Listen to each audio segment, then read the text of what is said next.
স্বামী কি জিনিস? আল্লাহ নবী বলছেন হ্যাঁ আয়েশা। তার আল্লাহ নবী কে বলছেন আয়েশা ইয়া রাসূলুল্লাহি ইয়া হাবিবাল্লাহ সুফিয়াল মুজলিমিন রাহমাতুল লিল আলামিন আমাকে কেউ মারেনি, কেউ বকেনি, কিন্তু আমি যেটা দেখলাম আমি কানার জন্য আপনি বেকুল হয়ে গেছেন, হায় হায় করছেন। আল্লাহর নবী আমাকে কেউ বকেনি, কেউ মারেনি, কেউ কটু কথা বলেনি, তবে কাঁদছি কেন? আমার ভিতরে আখিরাতের ভয়, জাহান্নামের ভয় ঢোকার কারণে একটু চোখ দিয়ে পানি বের হয়ে গেছে। নবী গো, যেটা দেখলাম আপনি আমাকে কত ভালোবাসেন, আমি কেঁদেছি বলে আপনিও কাঁদছেন।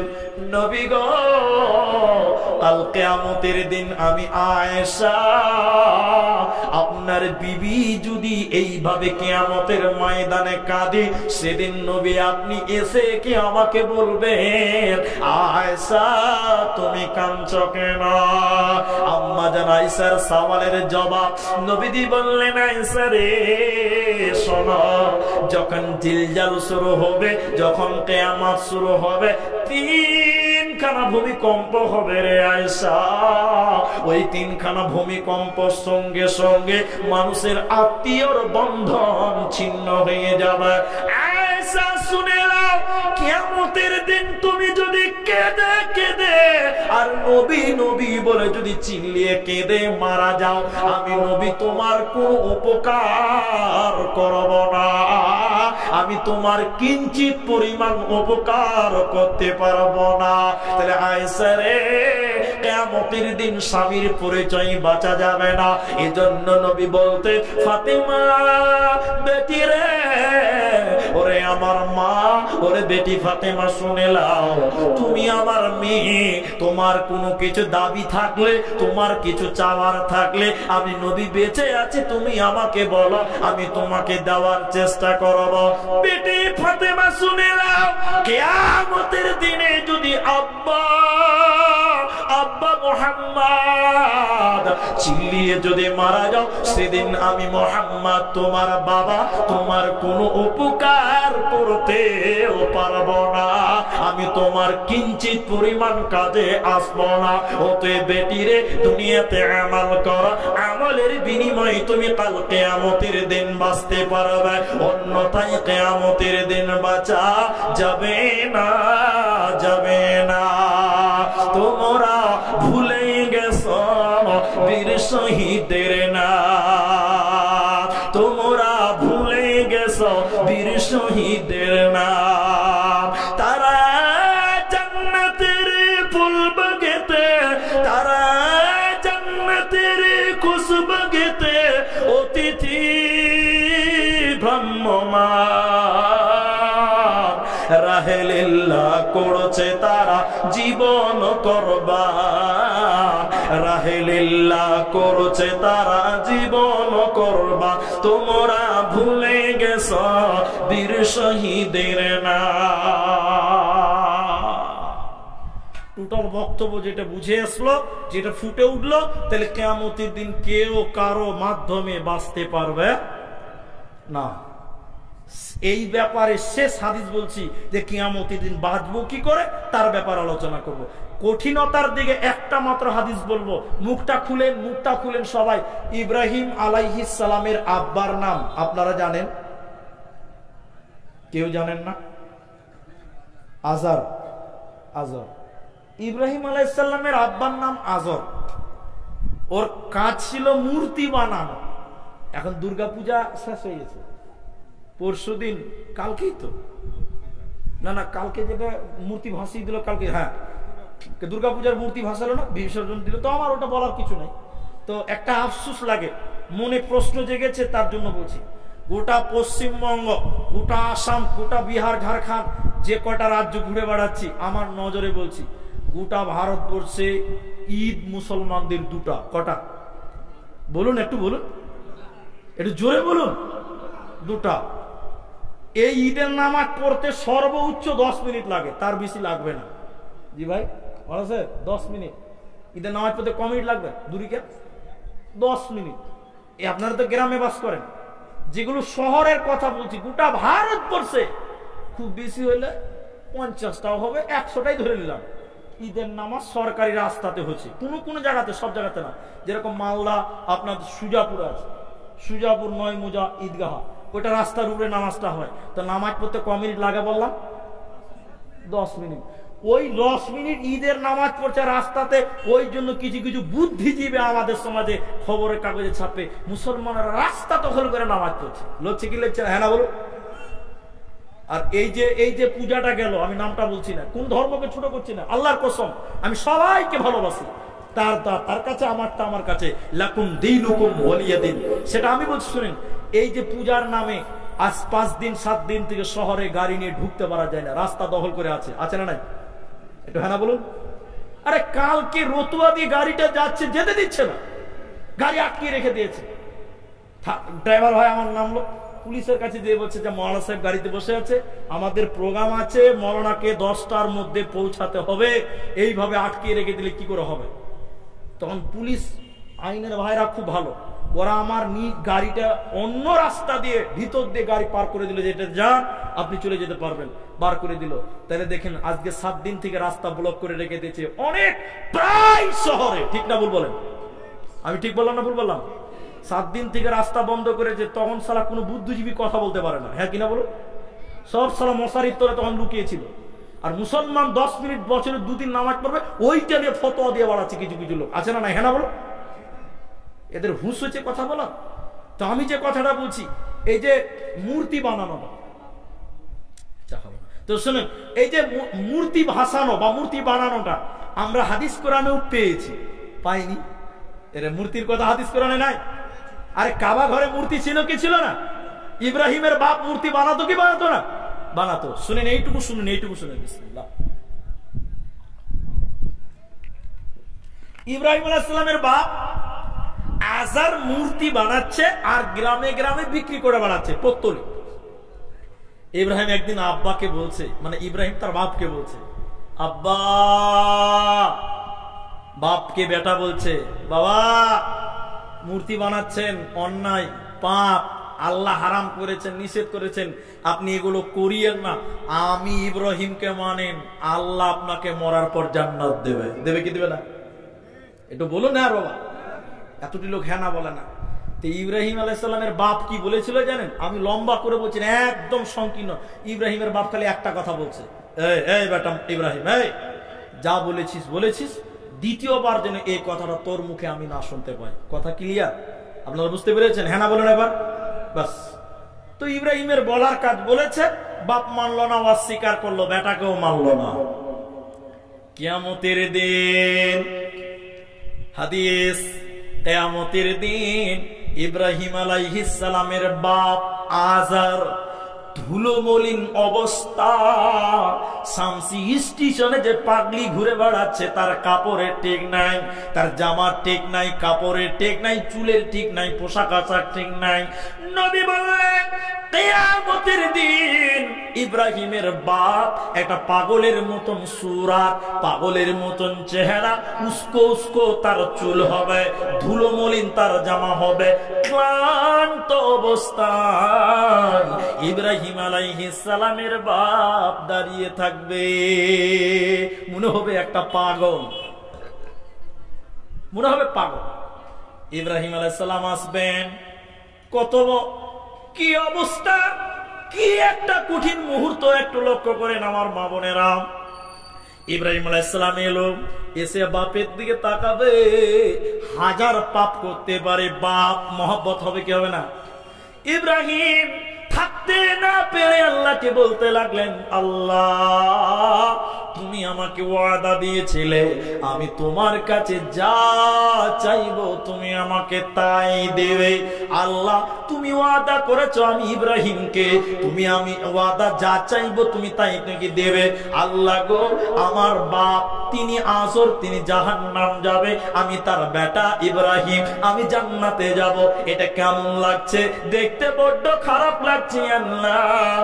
যেহেতু আপনি ওয়াদা করেছেন, তাহলে আপনি আমার ওয়াদাটা রাখেন। আপনার আমার বাবা ইব্রাহিমের বাপ আমার আব্বা আজরকে ক্ষমা করে দেন, আর আমার সঙ্গে আমার বাপকে জান্নাতে দেন। আপনারা মুখ খুলে বলেন আল্লাহ জান্নাত দিবে? জোরে বলো। আল্লাহ তাবারক ওয়া তাআলা ইব্রাহিমের জবাব দিচ্ছেন। আল্লাহ বলবেন, ইব্রাহিম তুমি শোনো, তুমি যেটা বলছো তোমার কথা সত্য, আমি যেটা বলেছি আমার কথাও সত্য, শুনে নাও। তুমি যেটা বলেছো তোমার কথা সত্য, আমি যেটা বলেছি আমার কথাও সত্য, শুনে নাও। ওরে ইব্রাহিম শুনে নাও, আমি ওই লোককে ক্ষমা করি না, আমি ওই লোককে জান্নাতে দেব না, আমি ওই লোককে মাফ করব না যে লোক আমার নবী ইব্রাহিমকে মানে নাই, ওই লোককে আমি ক্ষমা করব না।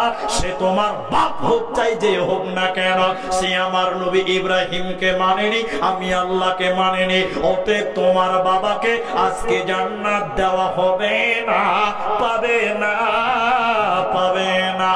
ওতে মুসলমান যদি জান্নাতে যেতে হয় কিয়ামতের দিনে, নিজে আমল করো, নিজে আমল রেডি করে নাও, না হলে বাঁচার উপায় রবে না, রবে না। অনেক কথা ছাটিয়ে ছাটিয়ে ছাটিয়ে ছাটিয়ে 1 ঘন্টা সোয়া ঘন্টার মধ্যে আপনাদের টোটাল বক্তব্যটা দিলাম কিয়ামতের ভয়াবহতা। এবার চলি বাঁচার পথ কি আছে। কিয়ামতের দিন বাঁচবে কে? কি করলে বাঁচা যাবে? বাঁচার কি কোনো উপায় নেই? আছে। 2টি হাদিস বলবো, আমরা সবাই একটু ধৈর্য ধরবো, বলেন ইনশাআল্লাহ। ইনশাআল্লাহ বলেন। এটা হাদিস বলি। হযরতে সাঈদ রাদিয়াল্লাহু তাআলা আনহু বলছেন, নবী করিম সাল্লাল্লাহু আলাইহি সাল্লাম বলছেন, যারা ব্যবসা করে আমানতের সাথে, সততার সাথে, আমানতের সাথে সততার সঙ্গে যারা ব্যবসা বাণিজ্য করে, তারা কিয়ামতের দিন থাকবে নবীগণদের সঙ্গে, তারা কিয়ামতের দিন থাকবে সিদ্দিকগণদের সঙ্গে, তারা কিয়ামতের দিন থাকবে আপনার শহীদদের সঙ্গে। বলুন সুবহানাল্লাহ। আর এখনকার ব্যবসা সত্যতা আছে জি। জালসাতে মিলেন, কালিয়াচকের একটা জালসাতে মাদ্রাসা সব বন্ধু বান্ধব, মাদ্রাসা কালের বন্ধু দেখা হয়ে গেছে জালসাতে। তা আমি বলছি যে এই বন্ধু বান্ধব বলছে চ জালসা করা হয়ে গেছে, তখন তার বক্তা লয়, তখন বন্ধু সব জালসা হয়ে গেছে বন্ধু। এখন যে ওই চ বাজারে চ কিছু খাবি, বলে চ বন্ধু বান্ধব দেখা হয়েছে। তো বলছি কি খাবি? 2 বছর হলো মনে হয়। তো পেঁয়াজি খিলা, অত সুযোগ হয় না খাওয়া, তো পেঁয়াজি খেতে গেছি, তো পেঁয়াজি ওজন করে দিয়েছি, খেয়ে ভাই পেঁয়াজ খুঁজে পাই না। আবার পেঁয়াজি তো পেঁয়াজ নাই যে। আমাদের মুলবি আর তালবিলিম এরা যে কত বদমাস কেউ জানে, তো আল্লাহ জানে। তালবিলিম যে কত অ্যাঙ্গেল আগিয়ে আছে পৃথিবীতে আল্লাহ ভালো জানে। এবার শুনেন, আমাদেরই বন্ধু একজন টুক করে পেছনে গেছে, দোকানের পেছনে মালটা হচ্ছে কি ওটা দেখছে, দেখছে সারা সব পাতাকপি কেটে কেটে পেঁয়াজি ভাজছে। কি ভাজছে? পাতাকপি দিয়ে পেঁয়াজি বানাচ্ছে, আর লোককে বলছে পেঁয়াজি খা। এরকম হচ্ছে কি হচ্ছে না? হ্যাঁ বলুন। আর বেশিরভাগ জলসাতে এই মালগুলো তৈরি হচ্ছে, ঠিক কিনা বলুন? তো বলুন, জাতিকে ধোকা দিচ্ছে, ধোকা দিচ্ছে কিনা? ও তো বলতে পারে যেটা পেঁয়াজ নাই, এটা শুধু পাতাকপি দিয়ে তৈরি করা আছে। তখন বলছে মুদি সাহেব খুব দাম, পেঁয়াজের কি খুব চড়া দাম, ওই জন্য পাতাকপি ভরে দিয়েছে, আর মাল দিয়ে দিয়েছে, আর সবকে বোকা বানিয়ে খাচ্ছে। আল্লাহ নবী বলেন, বাঁচবে কারা? কিয়ামতের দিন বাঁচবে কারা? 2টি হাদিসের একটা বললাম, 3টি করলেন, আর একটা হাদিস বাড়িয়ে দিয়ে আর একটা শোনাই। যে মেয়েটা বাচ্চা প্রসব হতে গিয়ে মারা যাবে,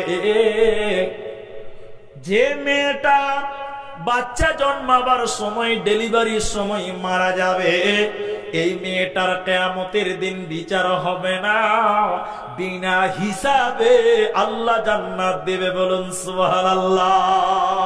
তবে ঈমান সঙ্গে নিয়ে মরতে হবে, বেনামাজি মরেছে তাইলে হবে না। ঈমান ছিল, নামাজি ছিল, মেয়েটা পরহেজগার আল্লাহওয়ালি, বাচ্চা জন্মাবার সময় মারা গেল। এই মেয়েটাকে আল্লাহ বিনা হিসাবে কিয়ামতের দিন জান্নাত দেবে। শুধু তাই নয়, কেউ যদি পেটের ব্যথা, পেটের ভিতরে বড় কোন রোগ, বড় ব্যথা নিয়ে যদি কেউ মারা যায়, এই লোকটা যদি ঈমানদার থাকে, তাহলে এই পেটের রোগে মারা যাওয়ার কারণে কিয়ামতের দিন বিনা হিসাবে আল্লাহ জান্নাত দিবে। এর কোনো বিচার হবে না, হবে না। নবীজি বলছেন, শুনে নাও, দ্বীনকে বাঁচাবার জন্য, ইসলামকে বাঁচাবার জন্য যদি কেউ শহীদ হয়ে যায়, এই মুজাহিদের, এই শহীদের বিনা হিসাবে জান্নাত হবে। কিয়ামতের দিন তার বিচার হবে না। শুধু তাই নয়, কেউ যদি আগুনে পুড়ে মারা যায়, যদি লোকটা ঈমানদার নামাজি হয়, আল্লাহওয়ালা হয়, এই লোকের কবরে কোনো শাস্তি হবে না, এই লোকের কিয়ামতের দিন বিচার হবে না। বিনা বিচারে আল্লাহ জান্নাত দিবে, কোনো চিন্তা থাকবে না। ভাই, একটা একটা করে লোক কমছে, আর রাত ঘড়ির কাটে 40 বাজে, 12টা 40। তবে আমি আরেকটা লম্বা হাদিস রেখেছি, এরকম ধরে রেখে দিয়েছি, বাঁচবো কিভাবে, বাঁচবো কিভাবে, বাঁচবো কিভাবে। আর আপনাদের এই যে জালসাটা, এটা একটা কবরস্থানের জালসা। কবর, কবর বললাম না আজকে কবর আলোচনাটা কি জটিল জায়গা। কবর, শাস্তি খুব ভয়ঙ্কর। আপনাদেরকে যতটি মানুষ পুরুষ আছেন ভাই, যারা চলে গেছেন, চলে গেছেন, অনেক রাত যেহেতু হয়ে গেছে, যেটি মানুষ আছেন, বাপ বলছি, ভাই বলছি, আধা ঘন্টা টাইম আপনারা আর একটু দিতে হবে। কষ্ট নেবেন আপনারা? ইনশাআল্লাহ বলুন ভাই, ইনশাআল্লাহ বলুন। এবার জোরে বলুন তো, নারায়ে তাকবীর। আরো জোরে বলুন, নারায়ে তাকবীর।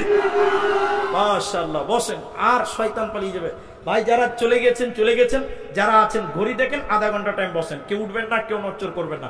বাঁচবো কি করে, একটা একটা করে কয়েকটা লোকের কথা বলবো। বিসমিল্লাহির রহমানির রহিম। এরপরে কবরের জালসা, ওই দিকে লক্ষ্য রাখবো। শুনেলেন, নবীজি বলছেন, নবীজি বললেন, সব কিয়ামতের দিন যখন মানুষেরা রোদের তাপে, সূর্যের তাপে পুড়বে, সেদিন আল্লাহ একটা ছায়া রাখবেন, একটা ছায়া থাকবে। ওই ছায়াতে সূর্যের তাপ পড়বে না। ওই ছায়াটা হলো আল্লাহর আরশের ছায়া, রহমতের ছায়া, বরকতের ছায়া। বিশ্ব নবী বলেছেন, সব ওই ছায়াতে আল্লাহ 7 জন ব্যক্তিকে স্থান দেবে। আমি লম্বা আলোচনা করছি না, শুধু শর্টে 7 জন ব্যক্তি কিয়ামতের দিন বেঁচে যাবে।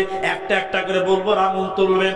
আল্লাহর নবী বলছেন, 1 নম্বর হলো আল ইমামুন আদিলুন, ন্যায় পরায়ণ নেতা, ন্যায় পরায়ণ বিচারক, আদর্শবান নেতা, আমানতদার নেতা, আমানতদার বিচারক। কিয়ামতের দিন বেঁচে যাবে, আল্লাহর আরশের নিচে স্থান পাবে, এর কোনো চিন্তা হবে না। দ্বিতীয় নম্বরকে শুনে নাও। দ্বিতীয় নম্বর নবীজি বললেন, শুনে নাও, ওই যুবক, যে যুবক যৌবনকাল আল্লাহর ইবাদতে কাটালো, যে যুবক যৌবনকাল আল্লাহর ইবাদতে কাটাবে, এই যুবককে আল্লাহ আরশের নিচে স্থান দেবে। যুবক রে, তুমি যৌবনকাল আল্লাহর ইবাদত করো। যুবতী বোন আমার, ওরে আমার বোন, ওরে আমার দিদি, ওরে আমার বেটি রে, ভাতিজি রে, তোমরাও যুবতী শুনে নাও। যুবক ভাইয়েরা, যুবতী বোনেরা, তোমরা আল্লাহর ইবাদত করো, কিয়ামতের দিন বেঁচে যাবে, আল্লাহর আরশের নিচে স্থান পাবে। 3 নম্বর নবীজি বলছেন, শুনে নাও, রাজুলুন কলবুহু মুআল্লাকুন ফিল মাসাজিদ, যে লোকটা তার অন্তরটা মসজিদে ঝুলিয়ে রাখে রে, এই লোককে আল্লাহ কিয়ামতের দিন বাঁচিয়ে দেবে, আল্লাহর আরশের নিচে স্থান দেবে। কিয়ামত যতই কঠিন হোক না কেন, যে লোক মসজিদকে ভালোবাসবে, এই লোকের কিয়ামতের দিন কোনো চিন্তা হবে না। 4 নম্বর শুনে নাও, নবীজি বললেন, দিনের জন্য বন্ধুত্ব করে, দিনের জন্য শত্রুতা করে, দিনের জন্য বন্ধুত্ব করে, দিনের জন্য শত্রুতা করে, এই লোক কি আমার আল্লাহ আল্লাহর আরশের নিচে স্থান দেবে, কোনো চিন্তা হবে না। 5 নাম্বার শুনে নাও, এমন একটা মহিলা, এমন একটা মেয়ে, নবীজি বলছেন মেয়েটা দেখতে বড্ড সুন্দর, মেয়েটা বড় সুন্দরী, মেয়েটা দেখতে অনেক সুন্দর, মেয়েটার বংশ ভালো, মেয়েটা দেখতে ভালো। এরকম একটা সুন্দরী বড় ঘরের বেটি একটা ছেলেকে বলছে চলো চলো পালিয়ে যাব, চলো চলো জেনা করি গা, পৃথিবীর কেউ জানবে না, দুনিয়ার কেউ দেখতে পাবে না। ওই সময় যুবক যদি বলতে পারে বোন রে আমি আল্লাহকে ভালোবাসি, তো নবীজি বললেন উম্মত রে, ওরে আমার যুবক রে, আল্লাহর বলছেন আমার আরশের নিচে তোর জায়গা হবে, কোনো চিন্তা হবে না। 6 নম্বরটা বলবো, আর মাত্র 2টি বলবো।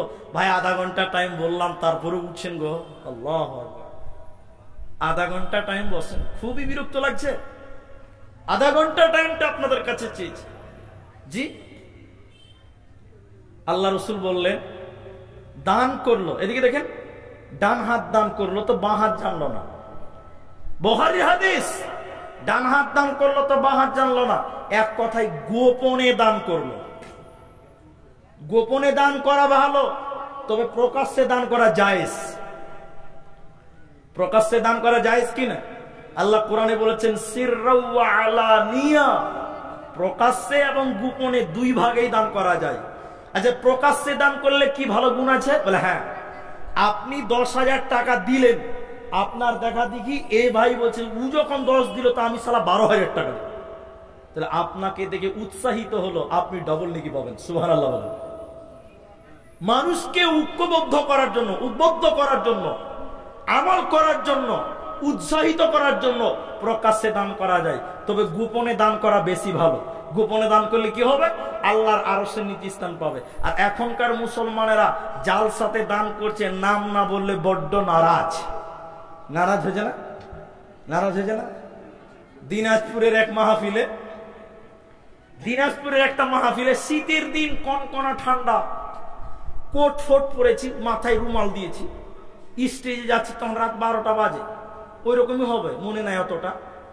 এটা মেয়ে এসে বলছে মুলি সাহেব 1500 টাকা লাও, আমার নাম অমুক, তুমি আমার নামে একটু দোয়া করে দিবে। নামটা ভুলে গেছি। রাত 12টা বাজে, লাস্ট বক্তা বুঝলেন, 1500 টাকা নিয়ে টুকটুক করে স্টেজে গেছি। রে ভাই, ঠান্ডার দিন, পৌষ মাসের ঠান্ডা, স্টেজে 10 মিনিট বসে থেকেছি, বক্তা বক্তব্য রাখছে, সভাপতি বলছে ভাই 1500 টাকাটা একটা কে দিয়েছে, নামটা ভুলে গেছি, রেখে দেন।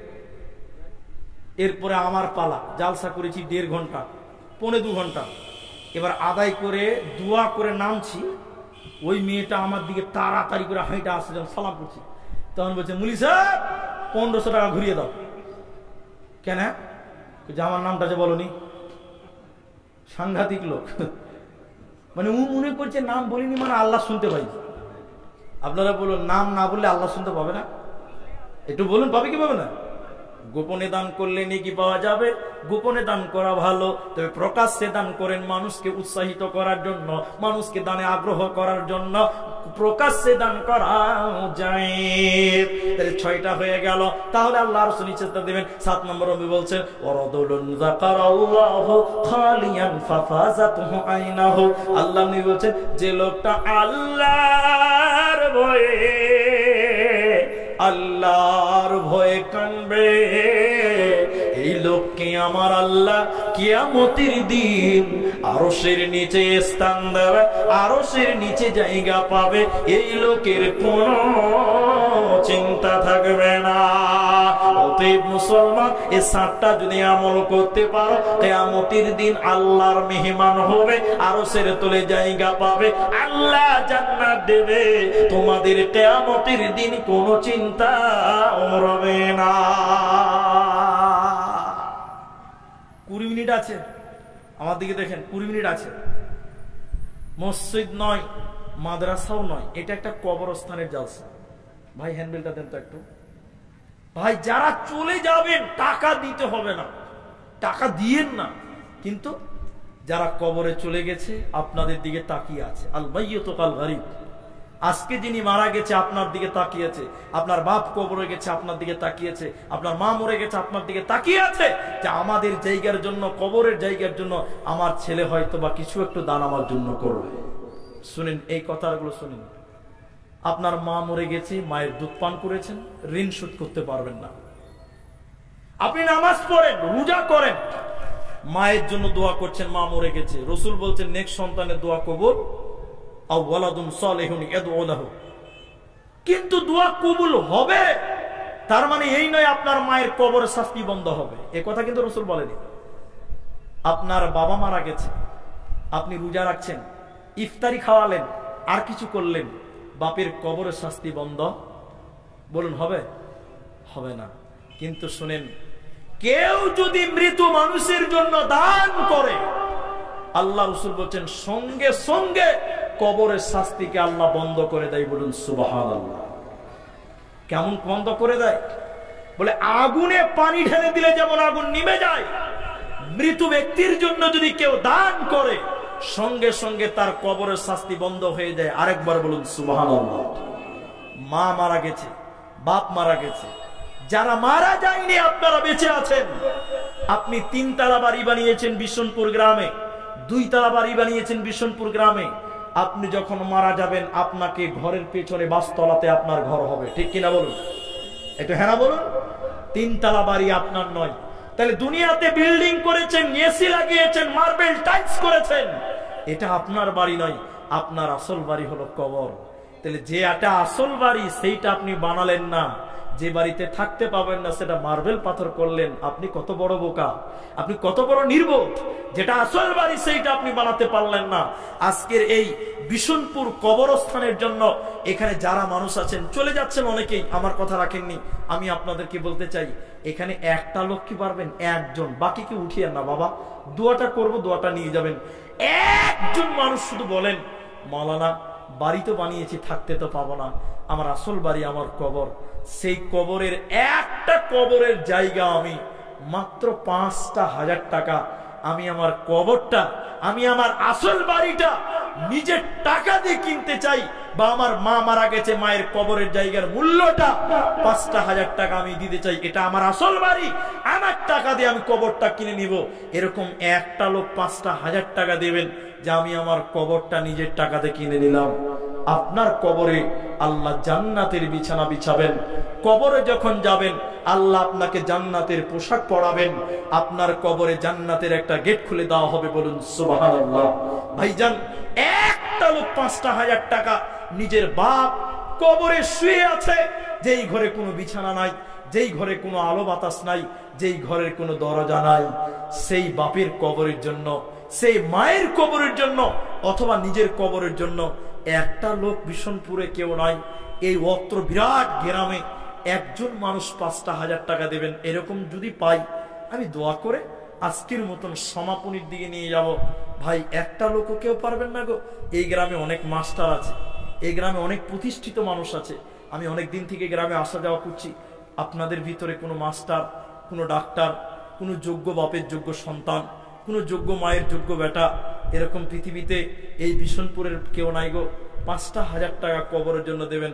যদি বলেন না মালানা আমি 5,000 টাকা দিতে পারবো না, আমরা জালসার আগেই দান করেছি, বা আর কিছু দিয়েছি, বা আর কিছু দিয়েছি, আপনাদের ভিতরে আল্লাহু আকবার, একটু মুখ খোলেন, খুশি তো হবো আমরা। আল্লাহ খুশি হবে না? একটু বলুন না বাবা, একবার খুশিয়ে তাকবীর দেন, নারায়ে তাকবীর।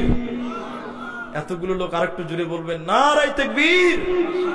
আব্দুল ওয়াহাব, আব্দুল ওয়াহাব আমার ভাই, দেখেন যুবক, যুবক আব্দুল ওয়াহাব 5,000 টাকা দিচ্ছেন এই কবর আসল জায়গাটার জন্য।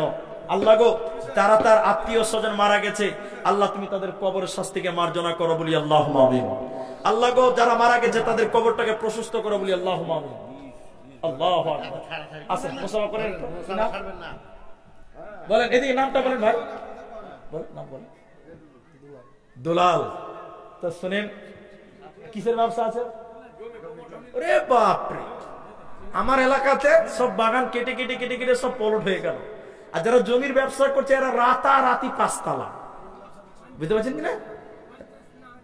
আল্লাহ আকবার। তো কত দিয়েছেন? 3 দিনের। আর 10 দিবেন? 2? না না, ও তো কম হবে না। জমির ব্যবসা করছে মানে হবে না। না 5 খুব কম হবে, 5 মানা যাবে না। দুলাল ভাই তিনি জমির ব্যবসা করছেন, তো আমি আশা করব মানে একটা জমি বিক্রি করতে পারলে কত টাকা। তো শুনেন, এটা 3 দিয়েছেন আর 10 দিবেন, তাহলে কত হয়েছে? আর 7 দিবেন, তাহলে কত হয়েছে? 10 হয়েছে। তাও কম হয়েছে না, 15 করতে। আচ্ছা ঠিক আছে, তিনি 3 দিয়েছে, ঠিক আছে। ছেলে মেয়ে কটা? 2টা। ছেলে মেয়ে 2টা আর বাবা মা 2টা, তাহলে কটা হয়েছে? 2টা, 4টা হয়েছে। আর বাড়ির লোক 1টা। ছেলে মেয়ে কটা? 2 না 3টা? 2টা, বাবা মা 2টা, 4টা হয়েছে। আর একটা স্ত্রী আছে, 5টা আছে। 5 দুগুনি কত? 5 দুগুনি কত? 10। আর এই লোকটা যা আছে এখানে দাঁড়িয়ে 15 তো হয়ে গেছে গো। একবার তকবীর দেন, না 15 করে দেন। কি আছে, বসে মেরে ব্যবসা করছে। আলহামদুলিল্লাহ, মাশাআল্লাহ, জাযাকাল্লাহ, হাইয়াকাল্লাহ, বারাকাল্লাহ, আল্লাহুম্মা আমিন, আল্লাহুম্মা সাল্লি আলাইহি। দোলালো নামেতে আল্লাহ 15,000 দিল। এই দান প্রভু তুমি করো গো কবুল। আল্লাহু আকবার। একটা খুব গুরুত্বপূর্ণ কথা, মা মারা গেছে, মায়ের জন্য একজন ইসরাইল 5,000 টাকা দিয়েছেন। আমি দোয়া বলছি, আপনারা আমিন বলেন। আল্লাহ তুমি ইসরাইল ভাইয়ের মাকে তুমি ক্ষমা করো বলি আল্লাহুম্মা আমিন। আল্লাহ মায়ের কবরে তুমি জান্নাতের বিছানা বিছাও বলি আল্লাহুম্মা আমিন। আল্লাহুম্মা গফির লাহু ওয়ারহামহু, আল্লাহুম্মা সাল্লি আলাইহি, আল্লাহুম্মা বারিক আলাইহি। মায়েরা আপনারাও চলে যাবেন, আমরাও চলে যাব। একটা বাজু ইসমাইল 1000 টাকা, জাযাকাল্লাহ। তো সাহেব 5,000 টাকা একটা, 2টা, আর ইনি দিয়েছেন 15,000, তাহলে 2টা 5,000 আর একটা হয়েছে 15,000। তো 5,000 তো আরেকটা লোক লাগবেই। ও একাই দিয়েছে 15, আর 3 জন মিলে হবে 15। আরেকটা লোক 5,000 টাকা দেন, তাহলে 3 জন হবে। এটা বেজুর সংখ্যার দান। ইন্নাল্লাহা বিতরুন, নিশ্চয়ই আল্লাহ বেজুর। আল্লাহ কি জোড়া না বেজুর?